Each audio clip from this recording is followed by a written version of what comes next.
What up, Space Fam? Goes in here from AnimeUproar, back at it again to discuss the latest epic chapter of One Piece, and wow, this was a glorious chapter. So make sure to stay tuned for this one. If you do enjoy seeing these One Piece chapter reviews every week and you want to keep them coming, the best thing you could do is hit that like button, like really smash it, and share this video with your nakama. If you haven't, be sure to subscribe, and this is crucial. Hit that notification bell and select all, or you will miss future One Piece videos. And while you wait for the next chapter to drop, feel free to check out our growing One Piece playlist, where I got videos about the Yonko, Warlords, Supernova, and more. And I just uploaded the longest video ever to be uploaded on our AnimeUproar channel about every Yonko's backstory, so I'll link that in the description as well, along with the full One Piece playlist. Now, without further ado, let's jump into it, spoilers and all. So this chapter starts where we left off, with Kiku badly injured.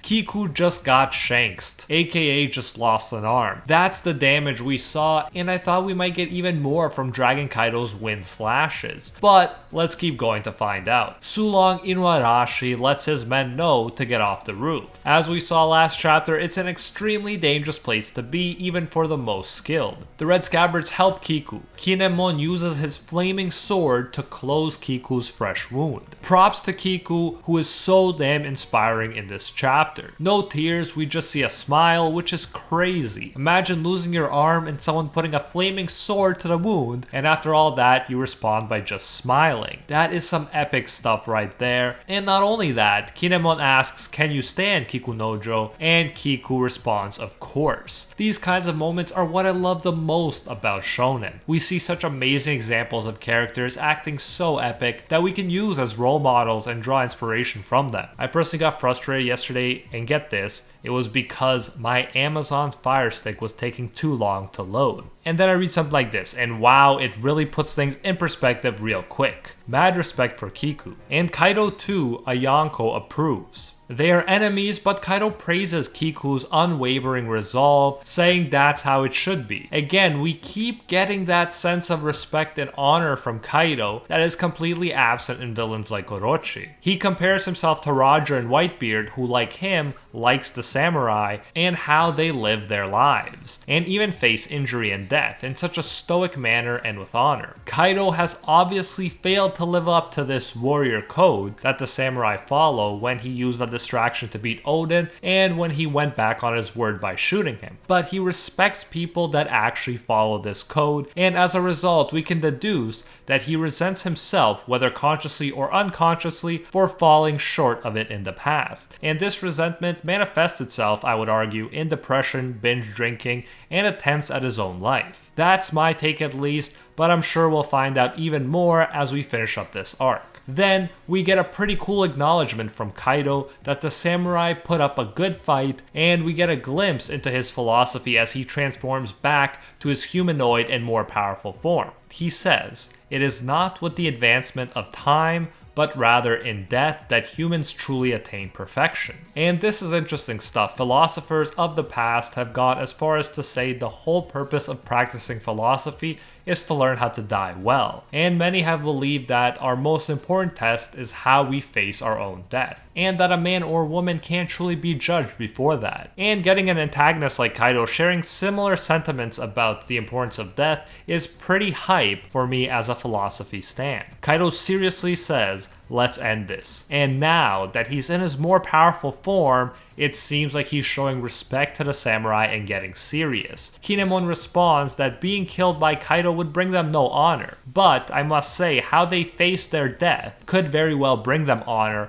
whether it comes from Kaido or someone else. Then we jump to Luffy, Jinbei, and Sanji, still running to Kinemon. This running reminds me a bit of when Goku in Dragon Ball Z says for multiple episodes that he's coming to the main fight and he's almost there. They've definitely been working their way there for a while, but still the Scabbards have been keeping the fight interesting, and the running scenes have been comedic, not gonna lie. For example, people mention, "Oh no, it's Straw Hat and Jinbei, they're incredibly strong, so we gotta watch out for them." But Sanji gets mad, kicking them for not mentioning Blackleg Sanji. Of course he would get jealous about something like this. Luffy says he's rushing to kick Kaido's butt. Again, It sounds hilarious after their last encounter, but I can't wait to see why Luffy is so confident this time despite what happened last time. And we get some great moments, very reminiscent of One Punch Man, where we get antagonists introducing themselves in epic fashion. Giraffe Hamlet, amazing name by the way, says that our guys are mediocre and that they, the bad guys, will be exceeding expectations, while Chicken 4 Tricks says, quiet down, the strong are silent in action.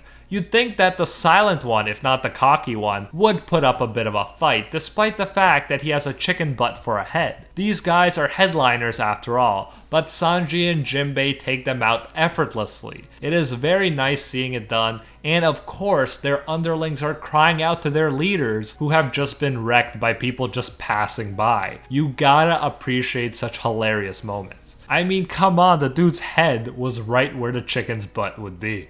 Hilarious. Then we got Queen's Ice Plague spreading, as mentioned last chapter, to our guys and to Beast guys as well. You even have underlings asking why Queen is dragging them into it, but Queen clearly doesn't care much about his subordinates, especially pleasures who failed to gain animal traits after eating a smile fruit, and due to side effects now always laugh/smile, no matter how bad the situation seems. Queen, in a cold-hearted manner, pun intended, mentions that the pleasures should make themselves useful for once and laughs. If touched by these ice zombies, the plague will spread and the ice demons will continue to attack friends and enemies alike until pretty much everyone has the deadly infection. Omasa, a fellow Yakuza boss, like Hyogoro, gets infected and decides he will take his own life so he doesn't infect his allies. A very honorable thing to do. But Hyogoro, being the boss he is, doesn't want to give up hope too soon. He points out that there should be a cure, and if hope is eventually lost and it's too late to save him, Hyogoro will do what has to be done and cut down his friend without hesitation. Mad respect, a powerful moment,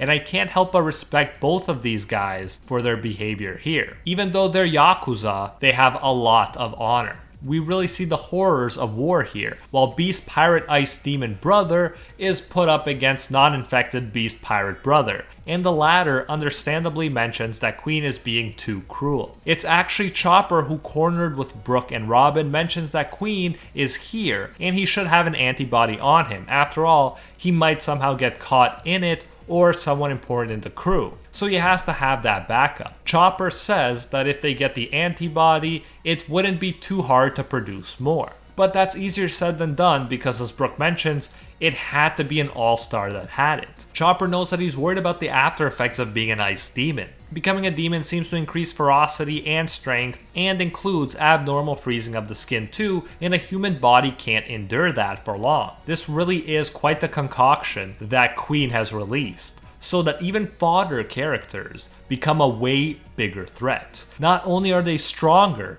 they become vessels for spreading the ice demon infection, which can take out even the strongest opponents. And then Queen straight up says that people who are infected will die in an hour, massively shortening the window of hope that the infected have. It would be an absolutely insane and tragic twist if one of the Straw Hats was to get it. And Queen just keeps being absolutely brutal, which, not gonna lie, makes for a great antagonist. He taunts the infected, laughing, and asking if these ice demons around them, bound for death, were their friends, leaders, and or subordinates. And he says make sure to kiss them goodbye, but of course anyone who did that would get infected as well. And he just keeps laughing. I mean, dude, it is gonna feel really good when Queen gets his just desserts after all of this, especially when he even treats his own guys like this. You may think that Queen is just willing to sacrifice pleasures, but he even makes Supernova Scratchman Apu a target, making his life way more difficult. He supposedly throws him the one and only antibody that exists in the world and says that if anyone steals it from the supernova, it'll cost the supernova his life. I love how almost everyone is freaking out, but Queen is just having the time of his life, viewing it all as a live game show. It's almost like he's creating his own version of the Hunger Games, and he says murder or betrayal, anything goes. And he even wants to make sure our guys have a chance to save themselves, so it's more interesting. Queen is pretty much a mangaka in the manga,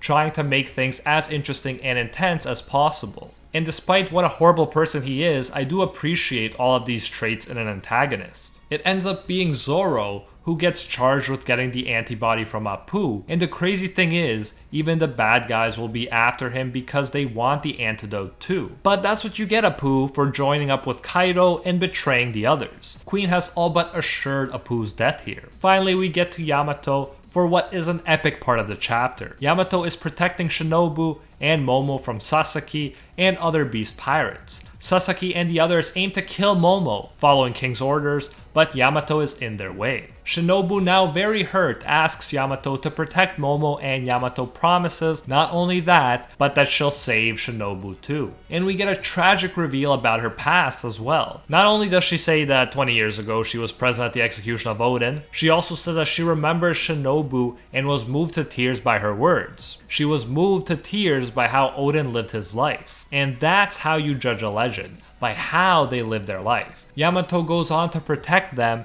saying that she rushed to the castle that day to save Momo, but she could only watch as his life was threatened, and she apologizes for that. She says she wasn't strong enough then, but as she kicks Beast Pirate butt and enrages and worries Sasaki, she promises that this time she is ready to die for Momo. She also says that although she introduced herself as Oden, she's also known as Yamato, finally using her real name. Amazing stuff, goosebump inducing, and so many great character moments in this chapter. From Kiku to Yamato to Hyogoro, and even Queen was great in his own messed up villain kind of way. Let me know what your favorite moment in this chapter was and what you thought of the whole chapter in the comments. And let me know what you expect to see happen next. Personally, I feel like the Ice Demon stuff is actually super intense and interesting, and I love how Queen just made Apu everyone's target and only hope to survive. As always, I can't wait for the next chapter, and although we didn't have any super insane twists or anything, we learned important stuff about Yamato's tragic past, where she was too weak to interfere with her father even though she knew what he was doing was wrong, and now she finally gets a chance for redemption. But anyways, thanks for watching this video. If you did enjoy this chapter and want to keep them coming, the best thing you could do is hit that like button,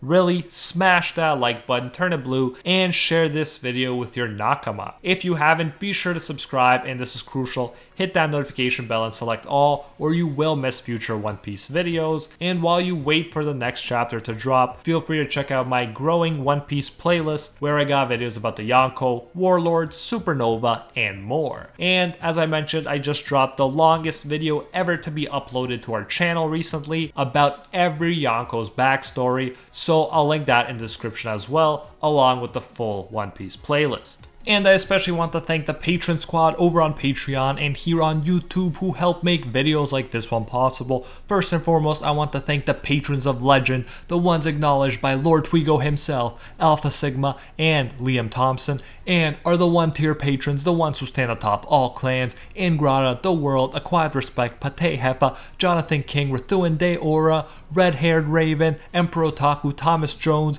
Kid Mono, Admirath, Christopher Torley, and Spidey Life. Tinel, and our Pro Hero tier patrons, the one and only Gilgamesh, who's currently the most donated overall champion of the world, Nothing But a Fan, Steelers, Anatoly Kazatsky, Cricket XP, Joe Stanton, Very Gucci, Jessica Calafon, Alicia Actor, Hinokami and Water, Bonnie Parks, Florian, Joanne Garcia, McShamus, Jack Watches Anime, Deadly Saint, and High School DxD. Thank you all so much. If you do enjoy our work, you can support more of it by going over to patreon.com/AnimeUproar and becoming a patron today for as little as $1. If you do so, you'll get your name featured in future videos alongside these amazing people right here, and you'll even get access to our private patron-only Discord where we talk about anime life and of course dank memes. So check out patreon.com/AnimeUproar, link in the description if you're interested. You can also join the YouTube channel by clicking that blue join button next to the subscribe button that you've hopefully already destroyed. So yeah, you can support more content that way if you prefer.